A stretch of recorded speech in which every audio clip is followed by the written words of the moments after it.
The onslaught of the Sith Empire was an event unlike any other in the history of the Republic. The Sith materialized from nowhere and launched an offensive of colossal proportions. Horrifying reports from the Outer Rim seemed to portend the utter destruction of the Republic. The rapid onset of galaxy-wide terror and panic was part of the Sith Emperor's meticulous calculations. His plan was flawless. Sith battlecruisers first appeared on the fringes of the Tingle Arm. Unaware of the ship's origins, we dispatched a diplomatic convoy with a small starfighter escort. The Emperor wanted us to witness the full might of his forces before he attacked. The diplomats had just enough time to transmit images back. Then they were annihilated.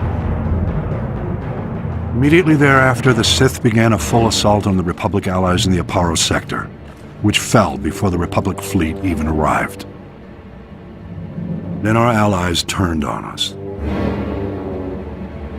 The Sith had secretly established puppet governments on Belkadon, Serpenal, and Ruria. The Republic fleet suddenly found itself in enemy territory, fighting desperately on all sides. The Republic rallied every available ship to support the fleet, leaving only a handful of Jedi security ships to patrol Korriban. Regrettably, Korriban fell back into the enemy's hands without the Jedi Council even knowing about it.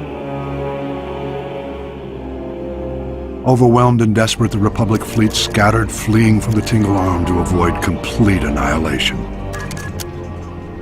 Elsewhere in the Outer Rim, the Sith staged more targeted strikes, destroying our shipyards in the Sluy sector, blockading the Rimma trade route, and seizing control of the rich resources of the Minos cluster. Confused and in complete disarray, Republic forces were unable to respond.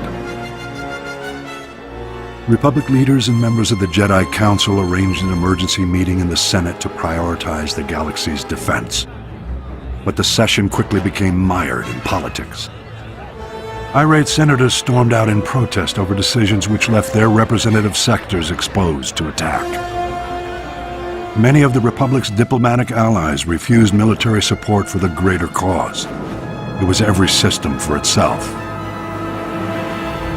This was perhaps the greatest genius of the Emperor's plot.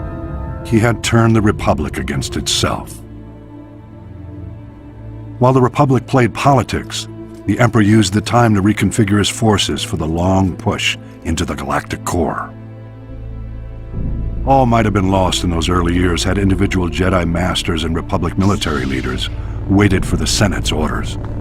By taking matters into their own hands, they managed to slow the Empire's advances. The attack of the Sith Empire was the most well-orchestrated and carefully coordinated military maneuver in the galaxy's history. Indications suggest the operation took centuries of planning and preparation. I'll elaborate in my next report.